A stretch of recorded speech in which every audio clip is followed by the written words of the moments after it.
Hello and welcome to 302 Sports. I'm Benny Pinella alongside Pat Garianis. Pat, we're excited to bring you the Final Four of DIAA men's basketball here at the high school level in the state of Delaware. Thank you so much for joining us. And Pat, this has been an exciting tournament. A couple of upsets, a couple of really great games, and of course, a few upsets with the number one seed no longer being in the tournament. That's it. You're right. The number one team, Cape Henlopen, they fell early in this one in their first game in the second round to Glasgow, the 17th seed.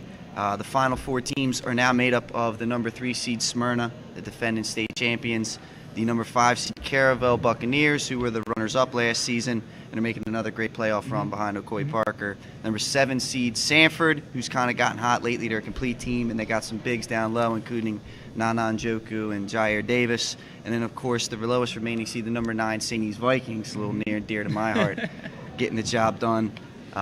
With the wins over St. George's and then Glasgow. And of course, Saturday, they had a big win against Glasgow, like we talked about. And right now, we're going to check out their video highlights right here. That win.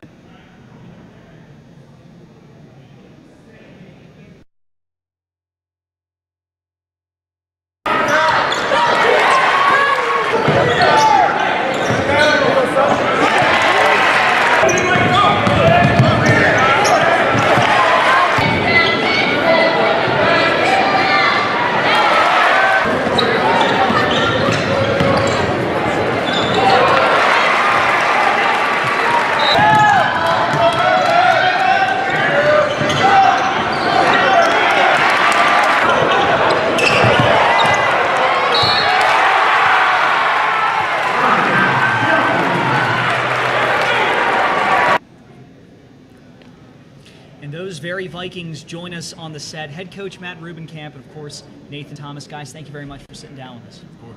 So let's get into it right away. It's been fun to watch your run in the state tournament so far, being the number 9 seed. Now you're just one game away from that championship. Coach, what's going through your mind at this point? Well, trying to keep the kids as loose as possible. We did a little shoot around. We had some nice, easy practices. Trying to have a little fun while we're here and enjoy the scenery down here. But we're loose, I think. You guys played Carrabelle earlier in the season back on January 31st. Came up with a loss in that one. What do you guys have to do to slow down their offense? They're obviously a very talented offensive team. What do you got to do defensively to slow them down and keep this game in reach for yourselves? Everyone on their team is a very good basketball player, so they're very balanced. So there's not, I mean, they do have one very good player, but you really just can't focus too much on him because they're so balanced. So you really got to, I mean, defense is the key, you know. You really got to play good defense if you want to try and beat them. So we're talking about that Karabell loss. Did you learn anything from that loss, Coach? And would you rather play a team you haven't faced or a team that you've already faced? No, like I said, we watched a lot of film. I think I didn't have the kids prepared the first time as well as I should have. This time here, like I said, they're a very good team. They're well-rounded. Every one of the kids on the team can play. We're going to make some adjustments on the defensive end of the floor. We started doing that for the tournament games. It's been successful so far, so we're hoping that carries into tonight to try to limit him as much as possible, Ocoee. But Ocoee also has a set of players around him that can all play. So it's going to be a difficult task, but I think we're up to it. Your guys' defense has been the key to your guys' success in the tournament this season. You've held Nashawn Highland to 6 points, which is really impressive, and then you held Bradshaw to 8 points in your quarterfinal win. Nate, what's been the key to shutting down these top players, and how is that going to translate tonight against a pretty good scorer in Ocoee Parker? Well, bringing a lot of energy and finally realizing that our defense is what leads to our offense. You know, our offense is going to work better and more smoothly if our defense is better. But Justin Money, I mean, he's one of the better defenders in the state, no doubt. So he's done a great job on those players and really shutting them down. And the whole team's really come together, and we're starting to box out and get a lot more rebounds than in the beginning of the season. So those are probably the two main things that have changed. Now, Coach, we're talking about the defense. Let's go to the offensive side. You guys have a strong inside game, and you guys can hit the three whenever it seems like you want at this point. So with that combination, it's really helped inspire a very successful St. E's offense. But what's the key to getting that balance, having the inside game and the outside game? What's the key to that? The key is just having other kids that can put the ball in the basket. And then it forces the defense to actually open up and make sure they're aware and they don't put all the pressure on Nate with the triangle to Nate and Jordan Brown, and it frees them up. With everybody else scoring, like I said, they just can't sit back and say Ray Jones has had some big games for us. He had 10 points last time. Justin Money, who's probably one of the kids on the team that does not get any credit at all because he doesn't put up really that many points, but he's one of the best defenders in the state. But offensively, like I said, it's taking the pressure off of Nate and Chop, Jordan Brown, and everybody else can score. I mean, we're scoring pretty well as a team right now. So it forces the defense to worry about all five. You guys have had a pretty good season. You've had some wins. Right now you're on a 6-game winning streak. It's been a season that you've been consistent throughout. You had a little lull in the middle, but it's been pretty consistent, Nate. All right, now you're at almost the precipice of the season. What's been the biggest memory in your senior season this year as far as basketball as the season's going on? Biggest memory probably have to be the St. George's game. I mean, that's the only time I've hit a game winner. Yeah. But especially, I mean, not really making anything that whole night and then actually be fortunate enough for that to go in, that was pretty cool. That was probably definitely the best moment of my senior season. Well, you're hoping for a game winner today, and what does St. E's coach have to do to ensure they come away with a win against the Carrabelle Buccaneers? We've got to make sure. I got to make sure I challenge the kids again. I've been challenging them before every tournament game here. We got to make sure that our defensive plan is intact, and that's the key. You got to play good defense against these guys, and you got to rebound. If you don't do that, we didn't do it the first game. First time we played them, we played a terrible game. Probably one of the worst that we played all year long. But the defense is definitely got to be intact. Defense and rebounding. Well, defense will be the key, and of course, this game going down at 6:15 on the NFHS network. We're of course going to step aside when we come back. We have St. E's opponent, the Carrabelle Buccaneers, coming onto the set on 302 Sports.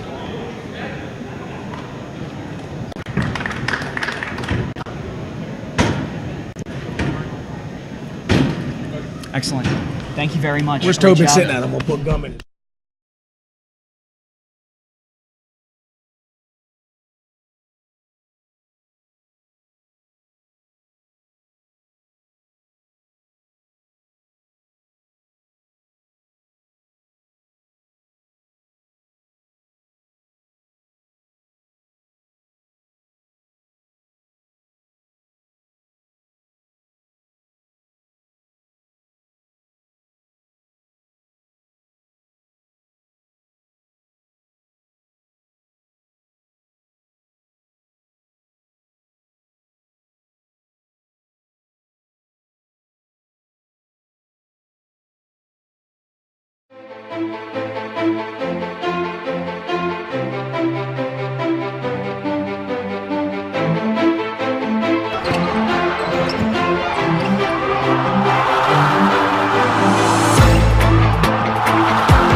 And welcome back to 302 Sports Weekly. Benny Pinella, Pat Garanis. And of course, St. E's opponent is the Carrabelle Buccaneers. The Bucks, they beat William Penn.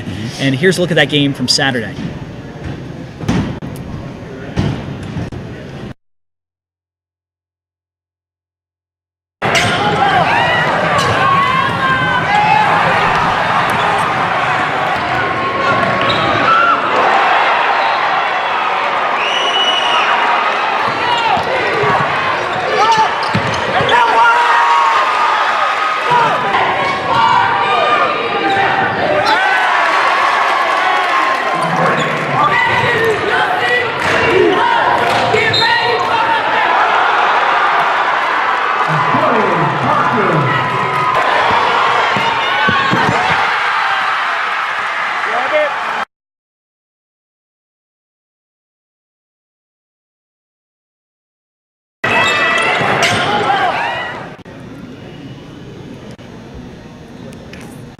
Sure.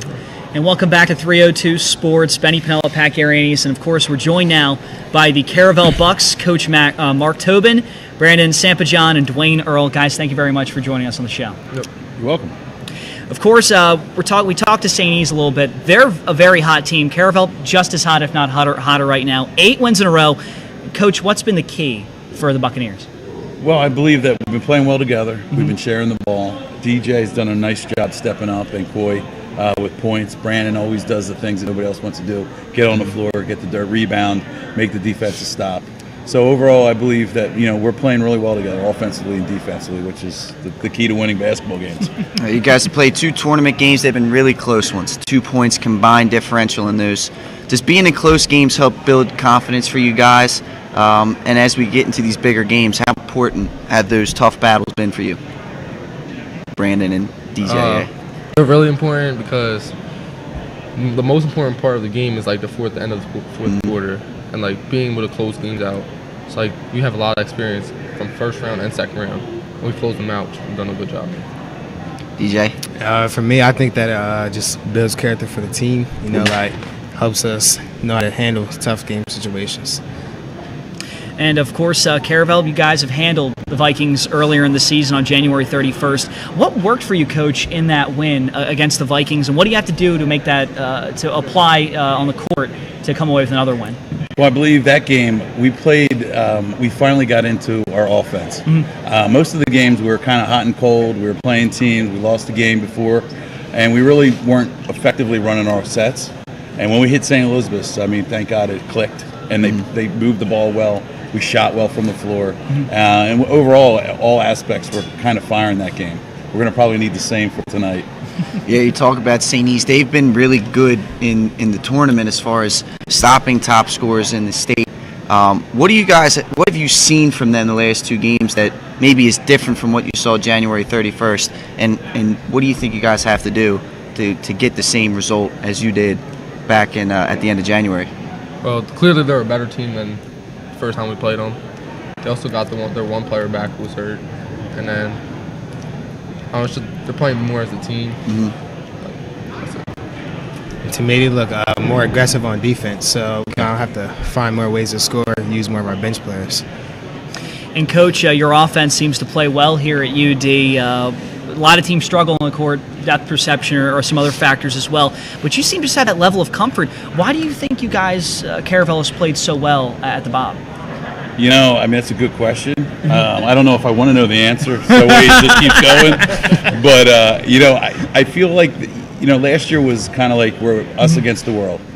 This year, we're experienced. We come in, they're a little more relaxed. Still hyped for the game, but, they're making their shots because they've been here on the floor. And most of the team has been here for both runs. So it does help, more experience on the floor. And final question for you, Coach. Going up against St. Elizabeth's, give us some keys for Carrabelle to win this game. Thomas, really athletic, really great rebounder. You have to keep him off the boards. Mm-hmm. Both Browns and Money have to make sure we kind of protect from the three-point line. And overall, if we can play within a team, rebound, and move the ball quickly, I think that's our keys to victory. Carrabelle Buccaneers will play the St. Elizabeth's Vikings coming up at 6 o'clock on the NFHS Network. When we step aside, we'll have our other side of the bracket, Smyrna and Sanford. Sanford coming up next on 302 Sports Weekly.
Welcome back to 302 Sports. Benny Pinella alongside Pat Garanis, and of course, Mike Lang and Jason Winchell join us. Far from an impeccable, an outrageous outside shooting team is Smyrna. The Eagles are nothing short of stellar when it comes to the three, and their win over Sussex Tech.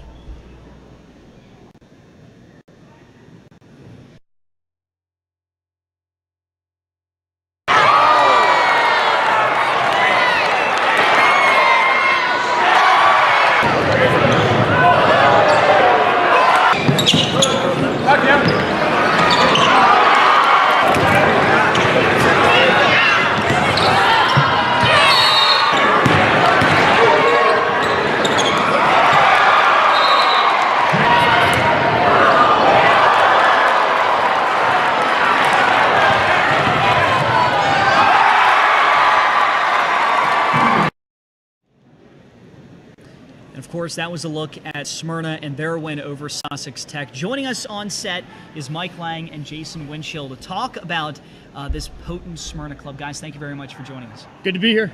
Great to be here. Of course, you guys will be on the call for the NFHS Network, which will have all of the Final Four high school basketball games for you, and of course, the championship game on Saturday. All right, the defending state champions, they're on a tear, 11 of their last 12. What's been the key for Smyrna's success, Mike? What's been key for them all year has been the outside shooting of Caleb Matthews, in particular Greg Bloodsworth, and the inside play really of Jameer Garnett. And he always seems to heat up at tournament time. He was an eye opener last year when they ran to the state title. Also, somebody I think that people maybe don't pay as much attention to is Malik Beasley Johnson. He's been another inside presence, another big guy inside. So they have the two guards who can really shoot. And when I say really shoot, Caleb Matthews is unbelievable. Where he has range anywhere in the building, and Greg Bloodsworth, the transfer this year, and they have an inside game. You don't always see that in a high school team, but they really have everything. Jay, he touched on the inside game. That's what Sanford's strength is, with Njoku and to some extent Davis, who's kind of stretched his game out a little more towards the perimeter as in his sophomore season. Just talk about that.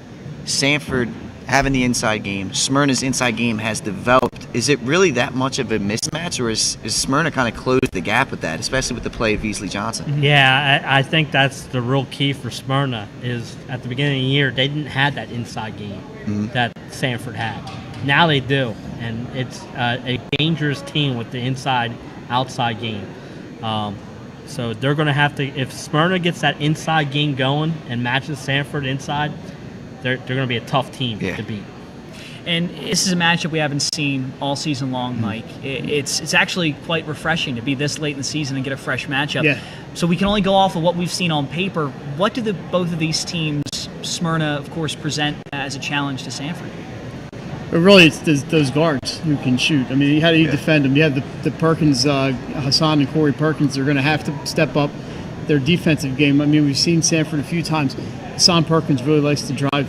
You know, Corey kind of steers that team offensively, but Sanford hasn't been asked to play a whole lot of defense. And when they do, it's generally inside. And Smyrna's more of an outside team, and I think that presents a different challenge than, say, Salesianum did the other day, where they can go inside with the Brown brothers.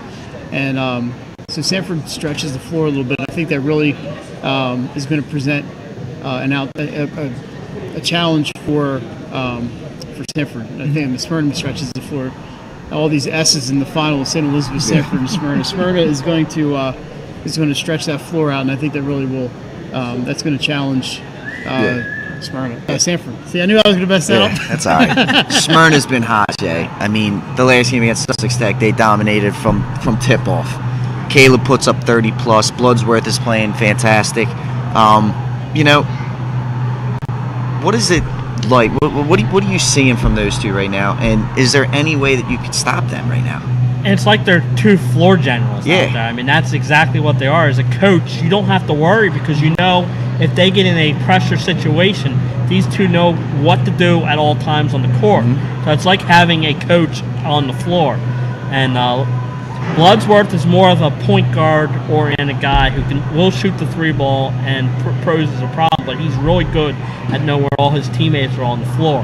Matthews is going to look to come off screens, and when he's got an open look, he's going to take a shot and bury it. So they are a dynamic duo that Smyrna team. You should mention Caleb Matthews, by the way, named the Gatorade Player of the Year for Delaware. Congrats to Caleb on Very that. impressive for It him. is. 30-plus points again against Sussex Tech. Let's go to a different player. We mentioned a little bit earlier, you mentioned him, Mike, Beasley Johnson. He's got a tough assignment. More than likely he's going to be put up against Njoku.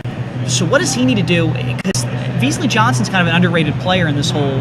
He's also a veteran guy. He is a opposed to veteran. Yeah, I freshman. think Pat really touched on it there. He's going to be able to use experience, and it maybe sounds kind of hokey, but Nana Njoku is a freshman. He is 6'8", 6'7", whatever he is. He's a big kid, and he imposes his will inside a lot. We saw 3 dunks against Salesianum on Saturday.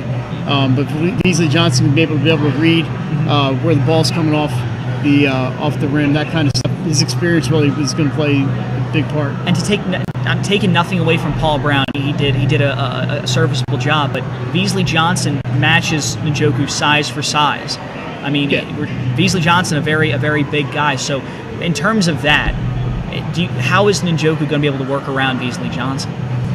Well, he's a big kid. Number one, he can maybe just bully his way inside, would be one way, without getting in foul trouble, which has been an issue a couple times this year for him. Maybe he's going to need the Perkins. I think they're Perkins cousins to maybe set some screens, not setting screens, but to get open off of screens and have pick and roll Corey, offense, right? right? Pick and roll, high lows, things like that. Yeah. Where Corey Perkins really directs the offense, is going to be able to find him. Sam Perkins more of a shooter, so he's going to need some help from his teammates to get open. He doesn't need a lot of room. He just pulls his way in there and slams it down. Yep.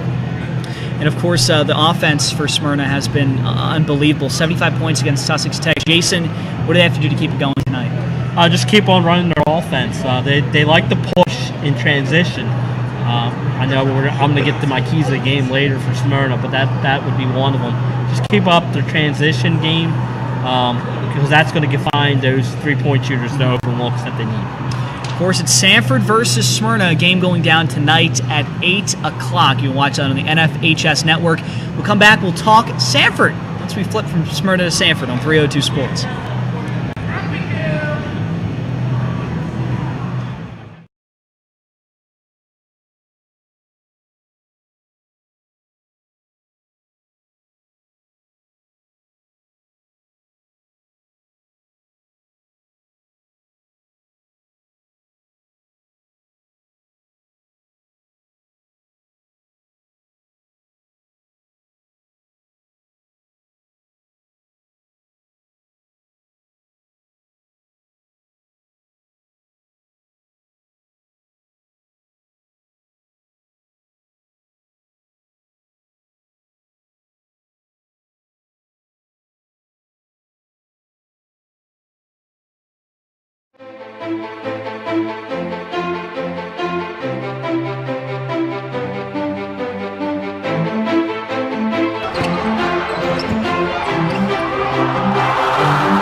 Welcome back to 302 Sports Weekly. Benny Pinella alongside Pat Garianis.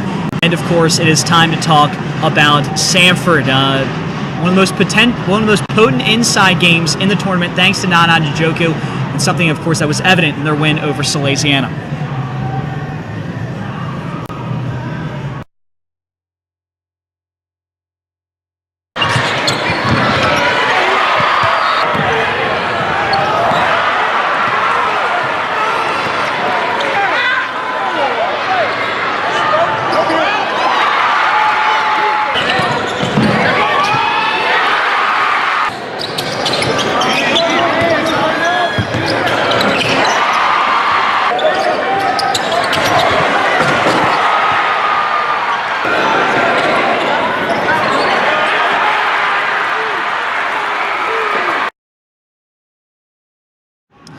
course, Sanford had a slow start to start the season before, of course, getting hot. Mike Lang, Jason Winchell. That's what we're going to talk about right now.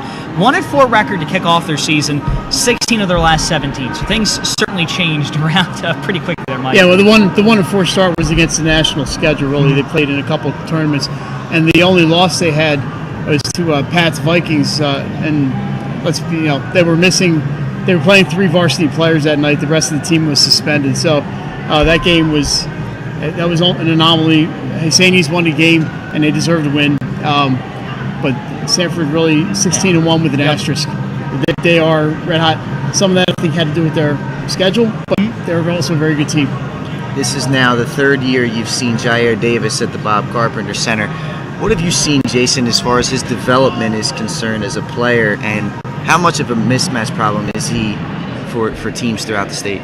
Yeah, and if you look at his numbers, he's not scoring much this year compared to the other years. He's pretty more of a teammate. Yeah. Because he has developed that outside game that I think he didn't have his first couple of years there. Mm-hmm. He's now a complete player, so he's not going to fill up the. He doesn't need to score 40 points a game. He can do other stuff like dish the ball, get the rebounds and stuff like that. So he's really good for that, and he's the key I think tonight for Sanford. Of course, talking about Sanford, Mike, they're 3-1 on the season. Looking at some of their big games with a loss to Cape, but of course 2 wins against Sally's. The Sanford team, what do they bring to the table in terms of looking at them at face value? Well, like Smyrna, they have inside and outside. They have Corey and Hassan Perkins running the outside. They have Jair Davis who does a bit of both, and now they have Njoku inside to give them some real beef inside. So they do have that. They really don't have much depth. You're going to see them go maybe 7 deep, if that. And so they're a little susceptible to foul trouble. But they give teams fits because they can shoot from the outside with Davis and Hassan Perkins especially. And we mentioned earlier Njoku, who just can fill it up underneath. So they present a lot of challenges to teams because if you guard outside, they play inside. If you take it inside, they'll fire it from 3. All right, so we broke down Sanford's keys for a little bit here. What do you see, Jason, as far as keys to the game for Smyrna? What do the Eagles got to do to get back to the state championship game for second? I think the transition is the key. I think they have the edge there. Also, I think they have Beasley Johnson inside. He's going to have to control the freshman, and if he can control and they put him in there, they have the backboards to get it done. I was not expecting that. Benny got shook on that one, Jay. I was not expecting that. I was not expecting the That's buzzer the warm-up. That's the warm-up. Okay, all right. We're going to wrap up the show in a little bit. 6:30 p.m. is the tip for St. Elizabeth's versus, of course, the number 5 seed Carrabelle Buccaneers. So we're going to step aside really quick. When we come back, we will have much more for you on 302 Sports. Smyrna coach. Yeah. Hold on. Coach wants to...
Welcome back to 302 Sports. Really quickly, we are joined by the head coach of Smyrna, Andrew Mears. Coach Mears, thank you so much for joining us. Thanks for having me. Of course, your game's tonight against Sanford. You guys, defending champions, though. You have that defending champion edge. You're on a tear. 11 of your last 12. What's been the key to your success? It just really starts with our brand of basketball. Like, I think our guys have done a good job buying in to who we want to be, and understanding that regardless of the opponent, as long as we take care of ourselves, it starts there. As long as we take care of ourselves, we're going to like the flow of the basketball game. And then a step beyond that, it really goes to our leadership and some of our experienced guys that we're just going to make sure that we put them in positions to lead us, and everybody else kind of follows suit behind them. So a few of those guys have played on this floor before, been in a situation before, so it's nice to be able to lean on some experience. Yeah, that familiarity is definitely a key. However, you have a little bit of unfamiliarity with your opponent tonight. You haven't played Sanford this year. What have you guys seen on tape that may cause you guys problems, and also what do you think you might be able to take advantage of just based on looking on them on tape? Yeah, we didn't play them this year, and we only have a few common opponents, so scouting is a bit difficult.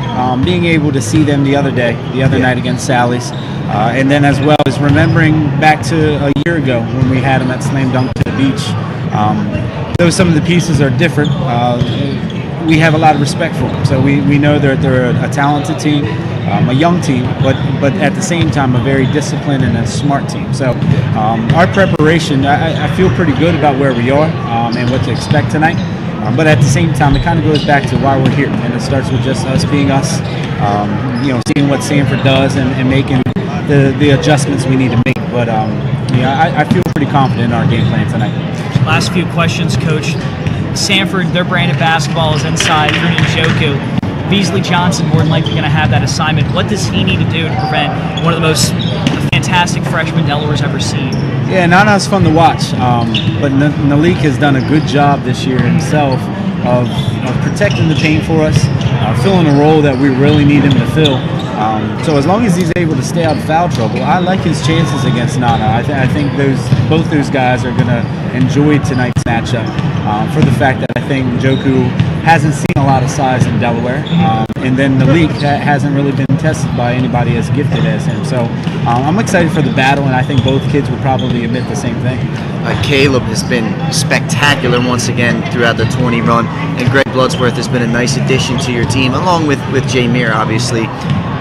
How important has it been for your big players to continue to have big-time games on the big stages? Yeah, I could spend 20-30 minutes on each of those three kids. And it really just, they pick and choose the moments in which they cut it loose.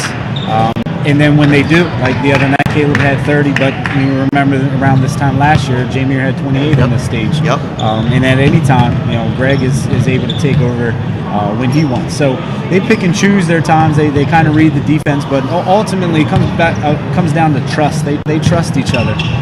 So they're very unselfish. They all three of those guys have a high basketball IQ. They move the basketball, and they really enjoy seeing each other succeed. So it's made my life easy as a coach to have some unselfish players. But in all credit to them, they love to see each other succeed. Coach Mears, thank you so much for stopping by. Yeah, appreciate it. Sanford versus Smyrna, tonight's late game. Of course, the players warming up behind us, Carrabelle and St. E's. We'll wrap this up and talk about that game coming up in a little bit on 302 Sports.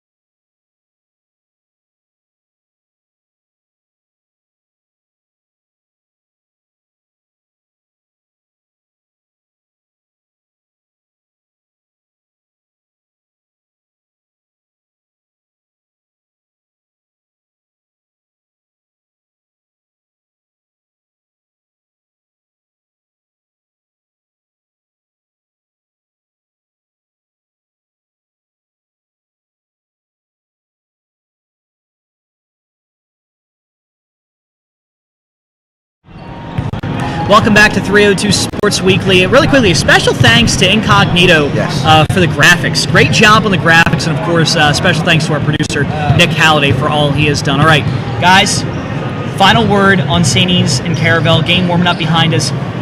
Mike, give me some keys to the game. Well, I've got St. Elizabeth's here. You have to neutralize as much as you can to play Parker. He's been on fire the last couple of weeks. He can't miss. So you got to find a way to get on him. So maybe you find out who your best defender is, and maybe get in Parker's face. They need Nate Thomas to kind of counteract Jameer Garnett, which is a tough job. But Nate's a senior, and he's been around for a while. He could do that. They need their guards to shoot well. They're going to need some 3-point shots from guys like Chop Brown and Nasir Brown, Jaden Dickerson, a freshman coming in and playing quite a bit this year for Sadie's. And another key is a guy who missed several games with a broken hand, and that was it's Guy Di Bonaventura. Yeah. Really provided a spark for them against St. George's.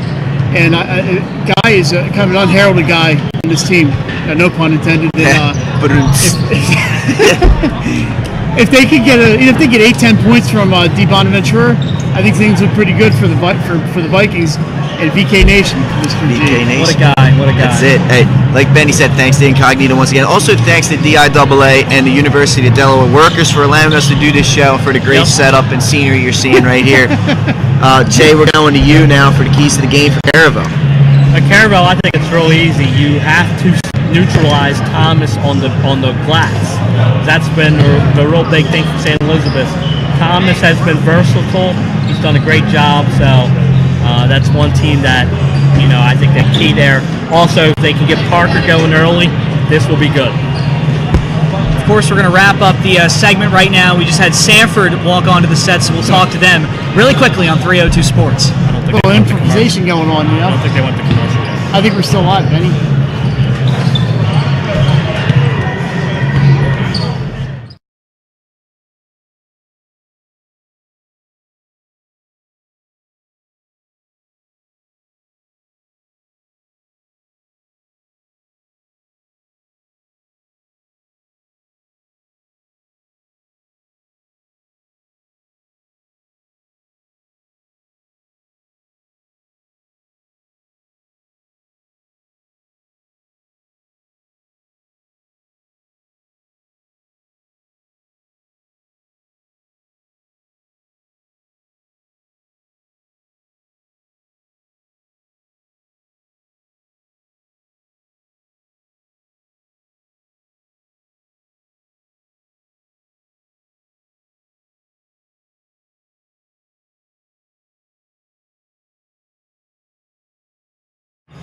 Welcome back to 302 Sports. Gotta love it. Sanford coming on the set. Coach Stan Waterman, of course, Jair Davis. Guys, thank you very much for joining us. Thank you for having us. 1-4 was your start to the season. Of course, did not look like you guys were going to get to this moment, but 16 of your last 17, and here we are. What's been the adjustment you made, and how did you guys get to your hot start? I think it's more progression over the course of a season. I mean, we typically like to start with a challenging schedule, and we did that this year. We played some really, really elite competition, and we played well. Just didn't result in wins, but we figured it would make us better, and we were preparing for this time of the year. Jair, you've been here the last couple of years. It's now year 3 for you coming along here. Talk about how much your role has changed over the years, and how much, what's that adjustment been like? Well, the first time I was here, I was in 8th grade, and I was kind of watching older guys and seeing what we do, and now I feel as if I'm in more of a leadership role than I was when we first started coming here. So it's actually kind of cool to see everything change. Of course, one of the advantages that your team has, Coach Waterman, is size. Obviously, Jair is taller than me standing up and him sitting down. And the other player, of course, is Nana Njoku. How are you going to use size to your advantage to overcome Smyrna tonight? Well, the obvious thing with size is rebounding, and we hope that we can have an advantage on the offensive glass to pound the boards and maybe to limit their second shots. But we like to play inside out offensively as well, so we'll try to throw it into the post and hope that will open up some perimeter shots for us, and maybe even some driving lanes to the basket. And going off of size, more than likely Njoku's matchup is going to be against Malik Beasley Johnson. Beasley Johnson is one of the largest. He's not Njoku's obvious size, but he's very, very formidable opponent for him. What does Nana have to do to overcome Beasley Johnson? Well, I watched him play this year too, and I think he's probably one of the most improved players that I've seen in state this year. And so I think Nana has to continue to do what he's done for us all year, which is be aggressive offensively, hit the boards and pound the offensive glass, and kick it out when they double down on him. He's getting a lot of attention in the post, which opens up shots for some more other guys. Jair, your game has developed so much the last 3 years. You've now developed an outside shot that's really gotten consistent, this being your sophomore season. How important has that been to your game, and how do you plan on utilizing that tonight against Smyrna? It keeps defenders honest. Being able to shoot the ball, he can't just stay off you. Especially, like you said, with Nana being able to draw a lot of double teams, it helps us spread the floor a lot when they know that we have 3-point threats outside. All right, Coach, let's send it on home. Smyrna, the defending champions. What does Sanford have to do to make them one-time champions, not two-time champions? We've got to play really, really well to give ourselves a chance. I think we played our first 2 rounds. We've had St. Mark's and Sally's, which are 2 styles that make you really kind of play a little bit slower than we like to play. I think tonight will be the pace and the tempo will be a little bit more to our liking, and we got to play well. We got to take care of the ball. We got to make shots, and of course we got to defend and not allow Caleb to explode. There you go. Sanford head coach Stan Waterman, of course, Jerry Davis. Guys, thank you so much for joining us. Thank you again. All right, catch both games on the NFHS Network, 6:30 and 8 o'clock. And of course, they'll be powered by 302 Sports. For everyone here, thank you so much for joining us. We will see you in several minutes for St. E's versus Carrabelle.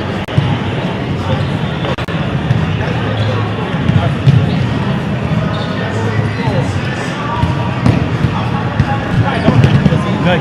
Jack, thank you so much. Great job. Good luck tonight, man. Good luck. Coach, good luck.